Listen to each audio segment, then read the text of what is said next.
এখনকার নারীরা স্টার জলসা পাগল, আর জুবাইদা হলো কোরআন পাগল। আল্লাহু আকবার জোরে বলেন। জুবাইদা কি পাগল? কোরআন পাগল। এখনকার মহিলারা স্টার জলসা পাগল। আপনাদের এলাকা না, ওগুলো ঢাকার বদনাম করতেছি, আবার রাগ করেন না। আপনাদের মহিলারা ভালো। আগের যুগের মহিষী এমন এক নারী, তিনি কোরআন প্রেমিকা। উপমা দিলে বুঝবেন ভালো। আমি হাতিলের একটা শোরুমে ঢুকছিলাম। শোরুমটা 5 তলা, পুরাটাই সাউন্ড সিস্টেম, মানে গোটা 5 তলাই সাউন্ড বক্স লাগানো আছে। যেখান দিয়ে যাবেন মিউজিক শুনবেন, মৃদু আওয়াজের গান শুনবেন। লিফটে দাঁড়ালাম তাও বাজে, অফিসে গেলাম তাও বাজে, শোরুমে ঘুরি তাও বাজে, মুততে গেছি হেনেও বাজে, মানে পেশাব করতে গেছি হেনেও বাজে। ওই জায়গায় একটা লাগেন না। এই যুগে যেরকম সাউন্ড সিস্টেম করে বাদ্য দিয়া, জুবাইদা এমন এক কোরআন প্রেমিকা নারী যে তার বাড়ির টোটাল বাড়িটা মুসাল্লায়ে কোরআন বানায়েছিল। জায়গায় জায়গায় ছোট ছোট মুসাল্লা বানানো ছিল, যেখানে বাচ্চারা পালা বদল করে গার্মেন্টস কর্মীদের মতো ওখানে বসে বসে কোরআন পড়তো আর জমজম পান করত, খেজুর খাওয়াইতো। জুবাইদা নিজে বাগানের মুসাল্লা, ছাদের উপরেও কোরআনের মুসাল্লা, ড্রয়িং রুমে কোরআনের মুসাল্লা, পুকুর ঘাটে কোরআনের মুসাল্লা, গোটা বাড়ির চতুর্দিকে 4 কোণে কোরআনের মুসাল্লা, যেখানে বসে বসে বাচ্চারা কোরআন হেফজ করত।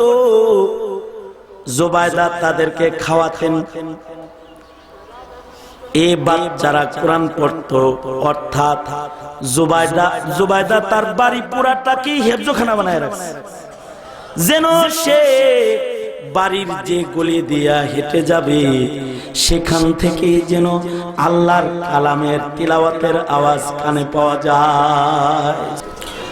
আলহামদুলিল্লাহ ওয়া কাফা ওয়া সালামুন আলা ইবাদিহিল্লাযীনা ইসতাফা। أما بعد فأعوذ بالله من الشيطان الرجيم. بسم الله الرحمن الرحيم. قد أفلح من تزكى وقال النبي صلى الله عليه وسلم ألا إن في الجسد لمضغة إذا صلحت صلح الجسد كله وإذا فسدت فسد الجسد كله ألا وهي القلب. وقال النبي صلى الله عليه وسلم إن الله لا ينظر إلى صوركم ولكن ينظر إلى قلوبكم وأعمالكم أو كما قال عليه الصلاة والسلام. اللهم صل على سيدنا ومولانا محمد وعلى آله وأصحابه وبارك وسلم. بلغ العلا بكماله كشف الدجى بجماله حسنت جميع خصاله صلوا عليه وآله. দারুল উলুম তেমনিয়া মাদ্রাসার বার্ষিক আন্তর্জাতিক ইসলামী মহাসম্মেলনের মোহতারাম সদর, সকলার মুরব্বী, আজকের মজলিসের সভাপতি আল্লামা জুবায়ের আহমদ আনসারী দামাত বরকাতুহুল আলিয়া, উপস্থিত দিগার বুজুর্গ হযরত উলামায়ে কেরাম, সম্মুখপানে সমবেত দিন প্রিয়, ইসলাম প্রিয়, দিনদার ইমানদার মুমিন মুসলমান ভাইরা, বুড়া বাবারা, যুবক ভাইরা, পর্দার আড়ালের মা বোনেরা, বিশ্বজগতের মালিক, বিশ্ব প্রতিপালকের বিশ্ব দরবারে কালিমাতুর শকর যে মহান রব্বুল আলামিন দয়া করে, মায়া করে, ভালোবেসে রহমতি বরকতি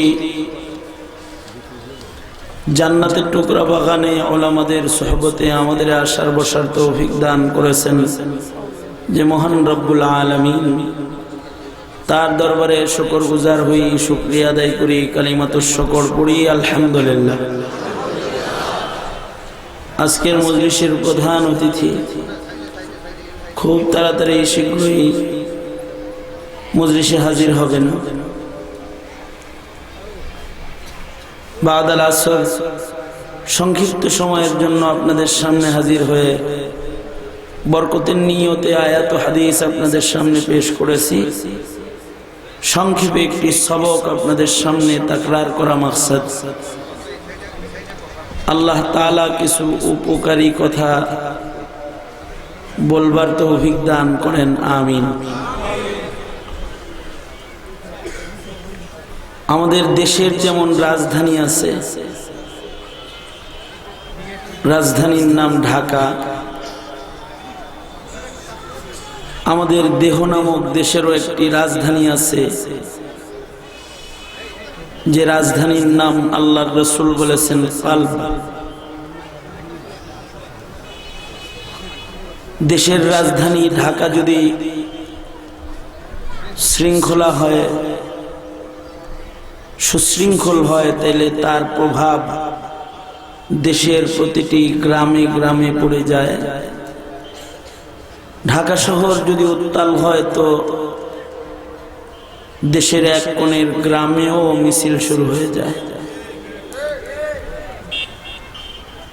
ঢাকা শহরের রাজধানীর শৃঙ্খলার প্রভাব দেশের রন্ধ্রে রন্ধ্রে পড়ে যায়, আর রাজধানীর উশৃঙ্খলার কুপ্রভাব দেশের প্রান্তে প্রান্তে পড়ে যায়। সেম আল্লাহর রাসূল সাল্লাল্লাহু আলাইহি ওয়াসাল্লাম বলেন,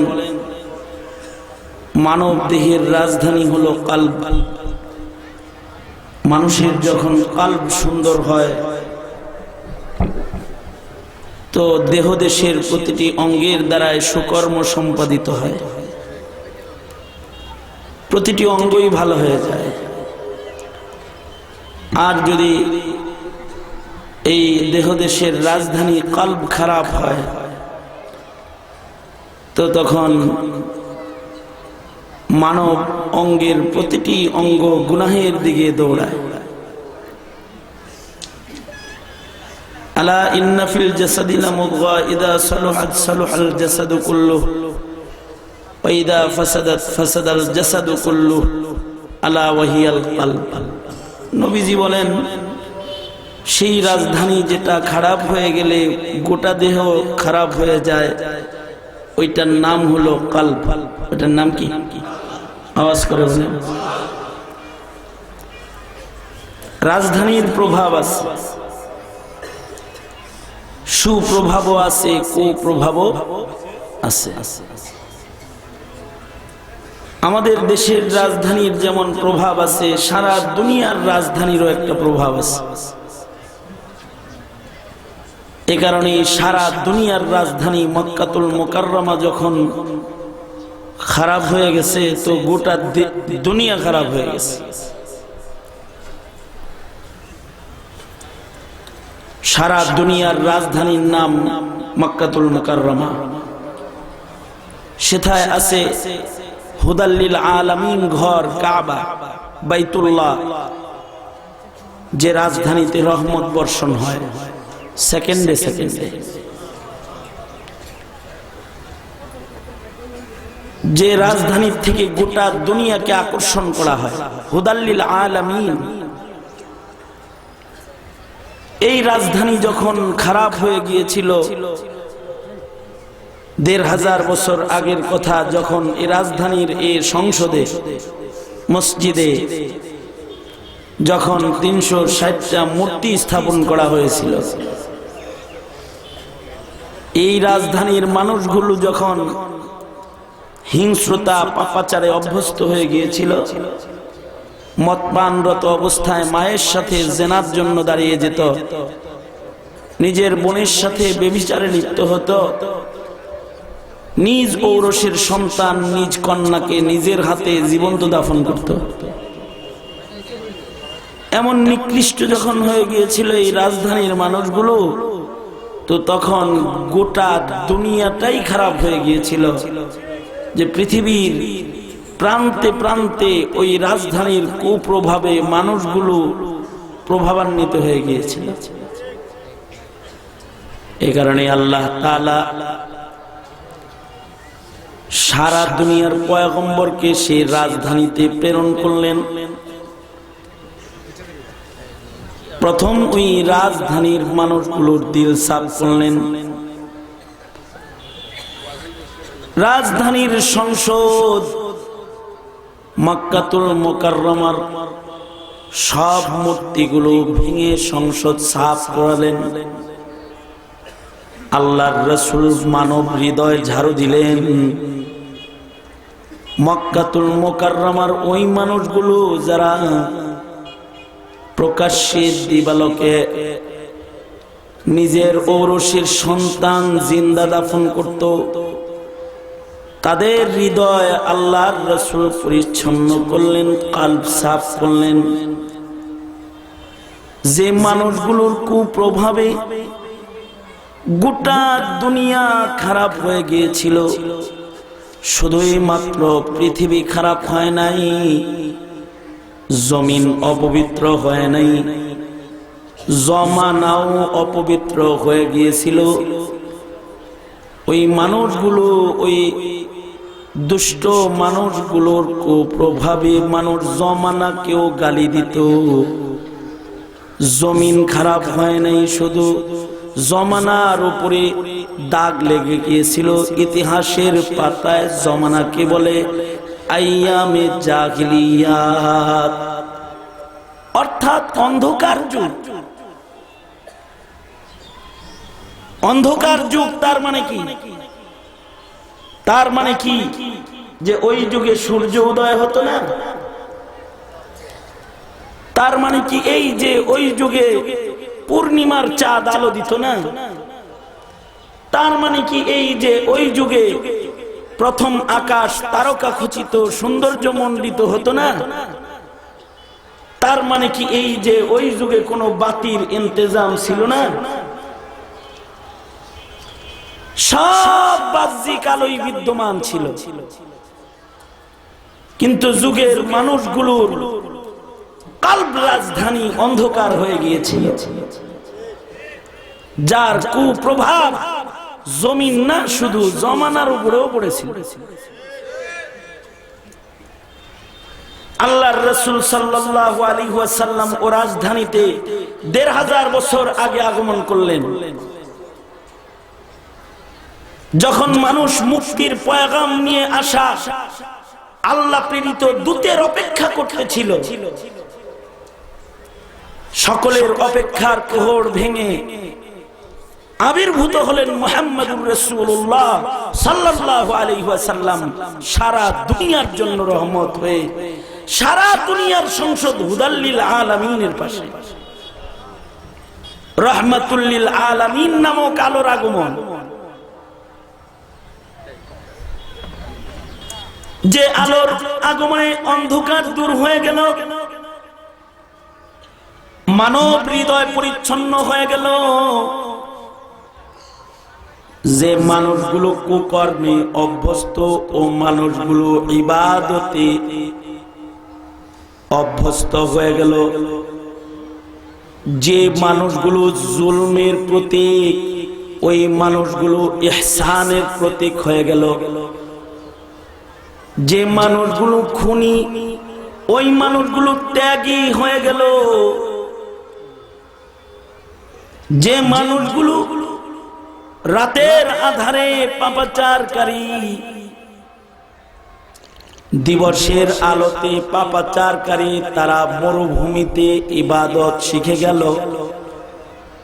রাতের আধারেও তারা গুনাহ বর্জনের তাকওয়ার আলোর মালিক যখন হয়ে গেল, ওই মানুষগুলোর কারণে আবার ইতিহাসের পাতায় জমিন সুন্দর হলো। জমিনের মানুষগুলো চরিত্রের অধিকারী হয়ে গেল। শুধুই মাত্র জমিনের মানুষ চারিত্রিক শ্রেষ্ঠত্ব অর্জন করলো তা নয়, জঙ্গলের প্রাণীগুলোর ভেতরেও সৌন্দর্য এসে গেল। এমনকি জমানার উপরে কালি লাগা জাহিলিয়াত খায়রুল কুরুনের দ্বারাই পরিবর্তন হয়ে গেল। যেই জমানা কি বলা হতো অন্ধকার যুগ, ওই জমানা কি বলা হলো খায়রুল কুরুন, স্বর্ণযুগ। আল্লাহু আকবার জোরে করে বলেন। মানে কোথায় অন্ধকার যুগ আর কোথায় খায়রুল কুরুন, স্বর্ণযুগ। স্বর্ণযুগ কেন? স্বর্ণযুগ এজন্য নয় যে স্বর্ণ দিয়ে বাধাই হয়ে গেছে সব। স্বর্ণযুগ এজন্য যে হৃদয়গুলো নিকৃষ্ট থেকে উৎকৃষ্টে পরিণত হয়ে গেছে, হৃদয়গুলো স্বর্ণ হয়ে গেছে। এমনই সুন্দর হয়েছে মানব হৃদয়, খাউফ ও খাশিয়াতে খোদাবন্দির দৌলতের দ্বারা এর রাতের আন্ধারে গুনাহ করে না। নবী আলাইহিস সালাতু ওয়াস সালাম খায়রুল কুরুনের একটি সীমানা বলে গিয়েছিলেন। এই খায়রুল কুরুন খেলাফতে রাশিদা, স্বর্ণযুগ, এই যুগের হালাত এমন হয়েছিল যে নবীজির পরে রাজধানীর আলো নিয়ে রাজধানীর স্বর্ণ মানুষগুলো সারা দুনিয়াতে ছড়ায় পড়েছিল। বাংলাদেশে এমন গ্রাম, এমন থানা আছে যেখানে এখনো প্রধানমন্ত্রীর পাড়া পড়ে নাই, কিন্তু ওনার নৌকা গেছে। সারা দুনিয়াতে মুহাম্মদুর রাসূলুল্লাহ সাল্লাল্লাহু আলাইহি ওয়াসাল্লামের কদম পড়ে নাই, কিন্তু নবী আলাইহিস সালাতু ওয়াস সালামের কুরআন আর সুন্নাহ পৌঁছে গেছে। আল্লাহু আকবার বলেন, পৌঁছে গেছে। আলোকিত মানুষদের কাঁধে চড়ে চড়ে সারা দুনিয়াতে আলো ছড়ায় গেছে। ইতিহাসের পাতা লেখে এই বাংলার মাটিতেও আলোকিত সাহাবীদের কদম পড়েছে।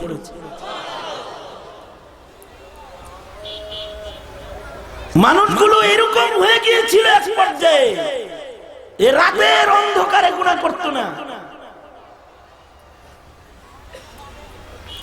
হযরত উমরের যুগ, রাতের আধারে হযরত উমর ঘুরতেছেন,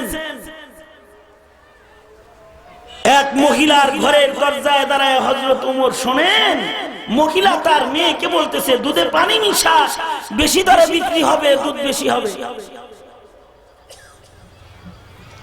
এমন স্বর্ণযুগ যে একটা গোয়ালিনী ঘরের মেয়ে সে বলছে মা উমরের শাসন জারি মদিনা। মা বলে এই মেয়ে উমর কি তোর দরজায় দাঁড়ায় আছে যে উমর দেখবে? ইতিহাস লেখে উমর সত্যই দাঁড়ায় আছে। উমর শুনতেছেন, কিন্তু মেয়ের দিল এত আলোকিত, মেয়েটা বলছে ওগো মা, উমর আমাদের ঘরে নাই, তাই বলে কি আমাদের ঘরে আমাদের মালিক আল্লাহ নাই? উমরের চোখ ফাঁকি দিলেও আল্লাহর চোখ ফাঁকি দিয়ে দুধে পানি কেমনে মিশাবো? আল্লাহু আকবার, জোরে আওয়াজ করে বলেন আল্লাহু আকবার, আরো জোরে করে বলেন আল্লাহু আকবার।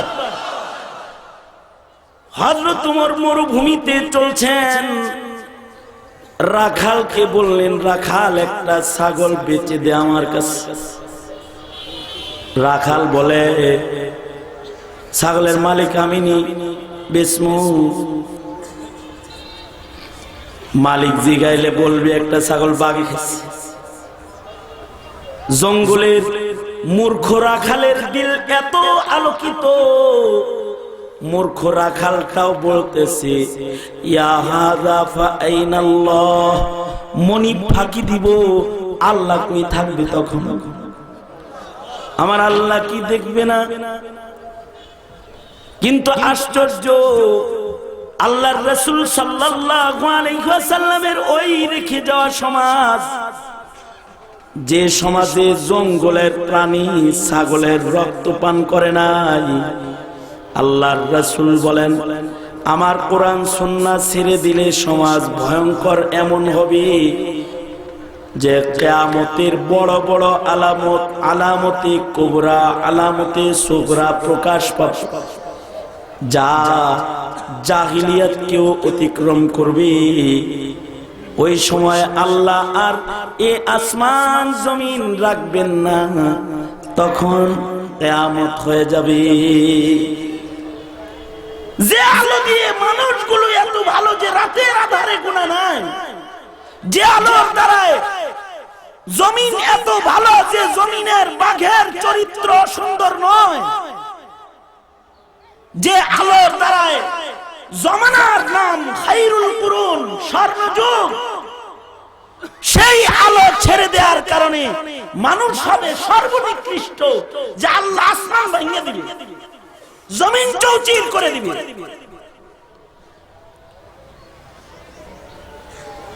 কারণ হলো ওই যুগের রাখালেও গুনাহ করে নাই, আর এই যুগের ক্ষমতার আসনে সুন্দর পোশাকে, সুন্দর লেবাসে, সুন্দর সনদে বসে বসে শিক্ষিত জনেরা এমন নিকৃষ্ট দুশ্চরিত্র হবে যে আল্লাহ তাআলা আসমান রাখার উপযুক্ত মনে করবেন।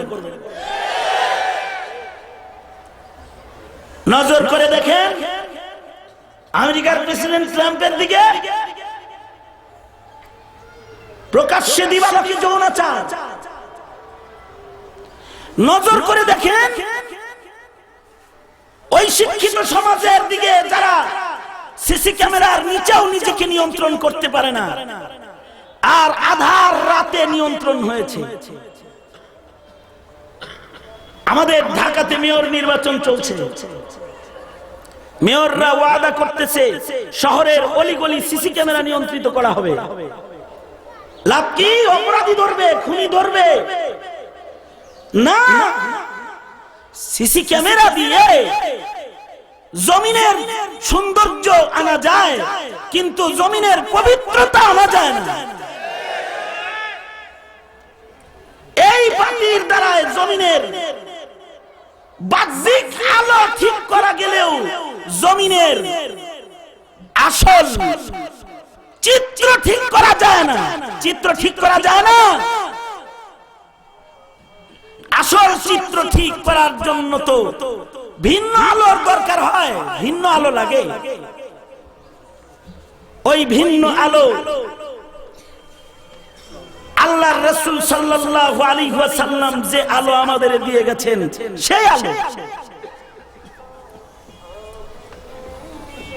আমার মাদ্রাসায় আমি সিসি ক্যামেরা লাগাইছি, যেন গাড়িতে বসে বসে শিক্ষক কি করে, ছাত্র কি করে, রাতের আধারে কোন ছেলে পালায় গেল কিনা এটাও যেন দেখতে পাই। দু একটা পাইছিও দেখছি, যে রাত্রি বেলায় তালা চাবি হুজুরের মাথার নিচ থেকে সরায় নিয়ে গিয়ে তালা খুলে ছাত্র ভাগছে। যদি সিসি ক্যামেরা না থাকতো তাইলে এই অভিভাবক আমাকে 3 দিন পেরেশান করত। ভালো, কিন্তু সিসি ক্যামেরার দ্বারাই অপরাধ নিয়ন্ত্রণ হতেছে না। আমি যতটা চতুর, ছাত্ররা তার চাইতে চতুর কম না। পরে যখন অপরাধী 2-4টা ধরা পড়ছে, এরপরের হালাত হলো কোন ছাত্র যদি হুজুরের মেজাজের খেলাফ কিছু করে, তো তখন ক্যামেরার উপরে কালো গেঞ্জি রশি দিয়া ভিজা শুকা দিয়া তারপরে করে কালো লুঙ্গি কালো গেঞ্জি ক্যামেরার সামনে দিয়া তারপরে ভেতরে কাম কাজ করে দুষ্টামি করে। আমি তো প্রথম মনে করছি যে কালা কালা দেখা যায়, মনে হয় ক্যামেরার কোনো স্ক্রিনের সমস্যা বা নেটওয়ার্কের সমস্যা, এই কারণে চিত্র আসে না, কালো দেখা যায়। বৃষ্টির দিনে ভিতরে ফুটবল খেলে, ফুটবল যে লাফতি মারছে একটা যে লাগছে একেবারে ক্যামেরায়, তখন তো ক্যামেরা উল্টে গেছে। এবার কিন্তু দেখা গেছে যে কোন দিক দিয়ে উল্টে গেল। পরে দেখি কিরে কি হইলো, কয় হুজুর এই জায়গায় লুঙ্গি দিয়া ফুটবল খেলে, এখানে যে ক্যামেরা আছে নিজেই দেখে নাই, পরে লাফতি দিছে ক্যামেরাই মারছে। আপনার চোখ ফাঁকি দিতে গিয়ে নিজেই ধরা পড়ে গেছে। ক্যামেরা লাগলেও অপরাধ দমন হচ্ছে না। আর ওই যুগে ক্যামেরা লাগে নাই, রাতের পাহারা লাগে নাই, অপরাধ হয় না।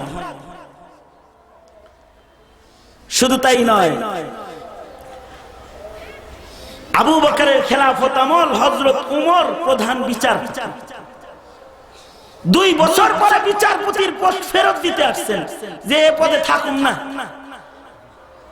হযরত আবু বকর বলে পোস্টটা তো পাওয়ারফুল পোস্ট, এই পোস্টে বসে আপনি আমারও বিচার করতে পারবেন, এটা ফেরত দেন কেন? প্রধান বিচারপতির পাওয়ার এত যে প্রধান বিচারপতি প্রেসিডেন্ট এবং প্রধানমন্ত্রীকেও যে কোনো সময় ডেকে কাঠগড়ায় দাঁড় করায় দিতে পারে।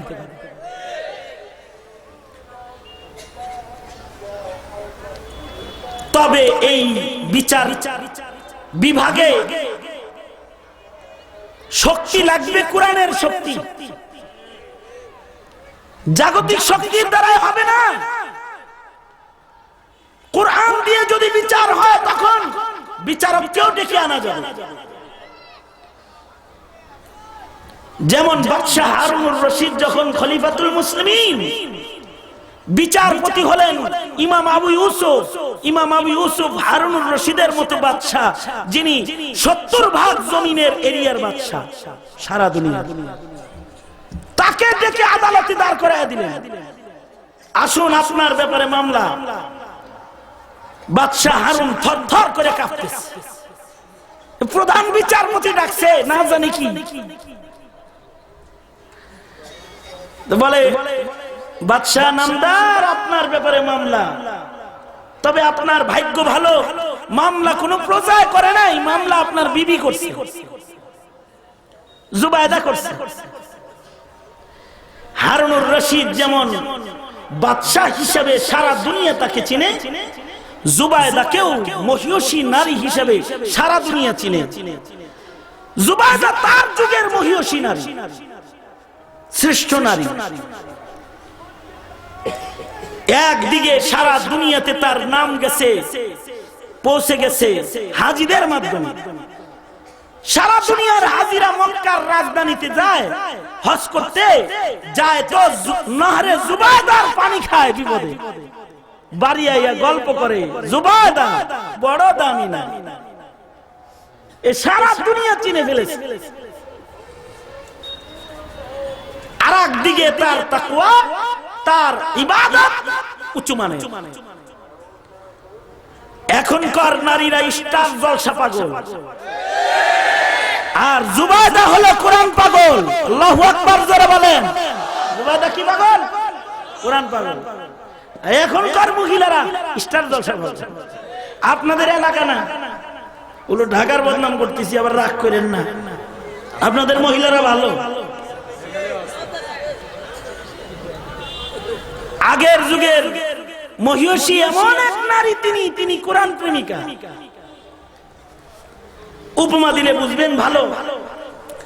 আমি হাতিলের একটা শোরুমে ঢুকছিলাম, শোরুমটা 5 তলা, পুরাটাই সাউন্ড সিস্টেম, মানে গোটা 5 তলাই সাউন্ড বক্স লাগানো আছে। যেখান দিয়ে যাবেন মিউজিক শুনবেন, মৃদু আওয়াজের গান শুনবেন। লিফটে দাঁড়ালাম তাও বাজে, অফিসে গেলাম তাও বাজে, শোরুমে ঘুরি তাও বাজে, মুততে গেছি হেনেও বাজে, মানে পেশাব করতে গেছি হেনেও বাজে। ওই জায়গায় একটা লাগেন না। এই যুগে যেরকম সাউন্ড সিস্টেম করে বাদ্য দিয়া, জুবাইদা এমন এক কোরআন প্রেমিকা নারী যে তার বাড়ির টোটাল বাড়িটা মুসাল্লায় কোরআন বানায়েছিল। জায়গায় জায়গায় ছোট ছোট মুসাল্লা বানানো ছিল, যেখানে বাচ্চারা পালা বদল করে গার্মেন্টস কর্মীদের মতো ওখানে বসে বসে কোরআন পড়তো আর জমজম পান করতো, খেজুর খাওয়াইতো। জুবাইদা নিজে বাগানের মুসাল্লা, ছাদের উপরেও কোরআনের মুসাল্লা, ড্রয়িং রুমে কোরআনের মুসাল্লা, পুকুর ঘাটে কোরআনের মুসাল্লা, গোটা বাড়ির চতুর্দিকে চার কোণে কোরআনের মুসাল্লা, যেখানে বসে বসে বাচ্চারা কোরআন হিফজ করত। জুবাইদা তাদেরকে খাওয়াতেন, এই বাচ্চারা কোরআন পড়তো। অর্থাৎ জুবাইদা তার বাড়ি পুরাটাকে হেফজখানা বানায় রাখছে, যেন সে বাড়ির যে গলি দিয়া হেঁটে যাবে সেখান থেকে যেন আল্লাহর কালামের তিলাওয়াতের আওয়াজ কানে পাওয়া যায়। সুবহানাল্লাহ জোরে করে বল। মানে যেখান দিয়া যাবে টুনটুনা টুন আওয়াজ না, তিলাওয়াতুল কোরআনের আওয়াজ যেন কানে যায়। এই রকম কোরআন প্রেমিকা জুবাইদা, যেই জুবাইদার হৃদয়ে আল্লাহর কোরআনের এমন প্রেম, ওই জুবাইদার দাম তো কম না, কিন্তু মামলা দিছে স্বামী হারুনের বিরুদ্ধে, বিচার দিছে মানহানি বিচার। আমাদের থানায় যেমন মানহানি মামলা হোক, ওখানে একটা মানহানি মামলা ঢুকলো এবং তরিত বিচার কামনার মামলা। তরিত বিচার করুন, তরিত বিচার করুন। বসে আছি, বোরকা পরে বসে আছি, বিচার এখন। প্রধান বিচারপতি ইমাম আবু ইউসুফ রহমতুল্লাহ আলাইহি, তিনি বাদশাহ হারুনকে আদালতে তলব করলেন। তিনি আদালতে আসলেন, তো ইমাম আবু ইউসুফ বলে, মামলা তো দিছে আপনার বই। কি মামলা? মানহানি। কি মানহানি করেছি? কয় মানহানি করেছেন, কিছুদিন আগে সে যে বাপের বাড়ি গেল, তার বিছানায় আপনি নাকি দাসী নিয়ে ঘুমায়েছেন। তার মানে রানীর বিছানায় কাজের বুয়াকে জায়গা দিচ্ছেন, মানে বান্দিরে জায়গা দিচ্ছেন। দাস দাসীর আমল ছিল তখন। তা আপনি রানীর বিছানাকে অপমান করে রানীকে অপমান করেছেন। হারুনুর রশিদ কসম করে বলে, আল্লাহর কসম, ওই ঘরের চাবি দুইটা, একটা জুবাইদার কাছে, একটা আমার কাছে। আমার চাবি যে জায়গায় আছে ওখানেই আছে, আমি ওই ঘরের সামনে দিয়েই যাই। যে কয়েকদিন জুবাইদা ছিল না, ও কয়েকদিন আমিও ঘরে যাই। একদিকে বিবি দাবি করে বান্দি নিয়ে বিছানায় গেছে, আমার বিছানায় বান্দি শোয়াইছে। আর একদিকে হারুনুর রশিদ কসম করে ঘরের সামনে দিয়ে যায়। ইমাম আবু ইউসুফ রহমতুল্লাহ আলাইহি তিনি বললেন, জাস্ট সামান্য সময়ের ইনকোয়ারির জন্য জুবাইদা আপনার চাবিটা কি আমাকে দিবেন? আমি আপনার ঘরে একটু প্রবেশ করব। জুবাইদা চাবি দিলেন, ইমাম আবু ইউসুফ ঘরে প্রবেশ করলেন। 1 মিনিট পরেই বের হয়ে এসে ইমাম আবু ইউসুফ বলে, জুবাইদা আপনি আপনার কেস উঠায়া দেন, মামলা উইথড্র করেন, কারণ আমি দেখে এসেছি আপনার ঘরে হারুনুর রশিদ প্রবেশ করে নাই। ডিএনএ টেস্টের আমল না, যে পায়ের ছাপ বাইর করছে অথবা হাতের ছাপ বাইর করছে।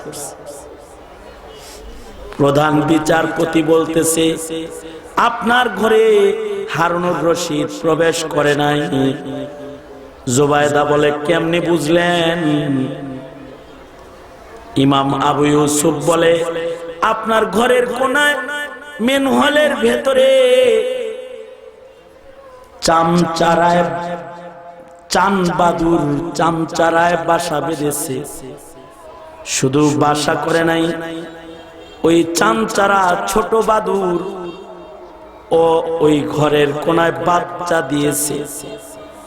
আপনি কয়েকদিন ঘরে নাই বিদায় চামচারাটা ছোট জায়গায় না, আপনার বিছানার ভেতরে নিজের বাচ্চাদেরকে নিয়ে একটু ঘুমাইছে, আর সে তার দুগ্ধ পান করাইছে।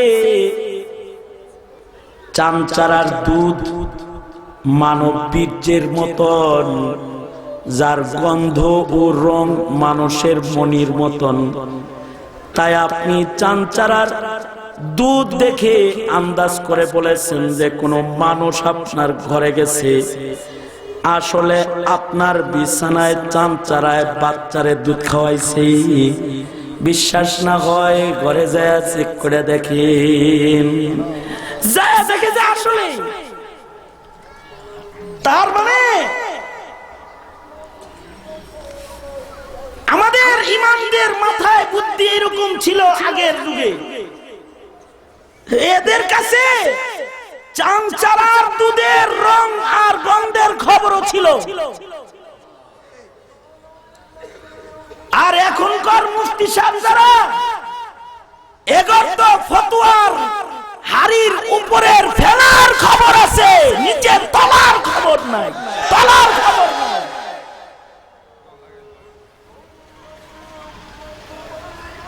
তা আমি ঘটনা বলে যেটা বলতে চাই সেটা হলো বিচারপতির পাওয়ার এত যে খলিফাকে ডেকে আনা যায়। সেই বিচারপতি নিজের পদ ইস্তফা দিতে এসেছে কেন? উমর বলে, 2 বছর যাবত আমি বিচারপতির চেয়ারে বসা আছি, একটা বিচারও এখনো করতে পারি না।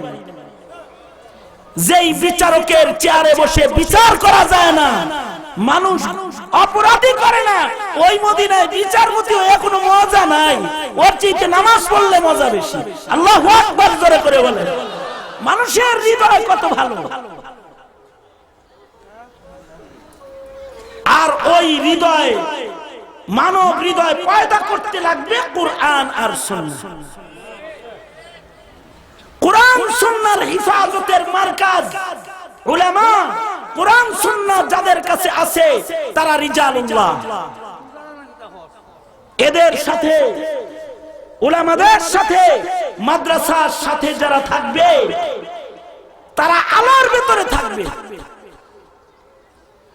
আর যারা আলোর থেকে দূরে যাবে তারাই গুমরাহ হয়ে যাবে। মওত পর্যন্ত আলেম উলামার সাথে, মাদ্রাসার সাথে থাকতে তৈয়ার আছেন তো ইনশাআল্লাহ? আওয়াজ করে বলেন, আওয়াজ করে বলেন। অন্ধকারে থাকতে থাকতে নিজের নবীরও চিনেন না মিয়া, চোখেও অন্ধকার, নিজের কোরআনকে চিনো না, তোমার কোরআনরে যারা গালি দেয় তাদেরকে চিনো না, তোমার নবীকে যারা অপমান করে তাদেরকেও চিনো না, আন্দাজও করো না, নিজের রবকেও চিনো না। মাজারে যায় চাও, পীরের পায়ে যায় সেজদা দিয়ে চাও, রবকেও তো চিনো না। সঙ্গত কারণে উলামাদের সঙ্গ গ্রহণ করব মওত পর্যন্ত ইনশাআল্লাহ। বলুন রাজি? হাত তুলেন, ওয়াদা করেন। ইয়া আল্লাহ, আরো জোরে ইয়া আল্লাহ, মওত পর্যন্ত উলামাদের সাথে থাকবো। আল্লাহ আপনি কবুল করেন। আওয়াজ করে বলেন আমিন। সুদা করেন।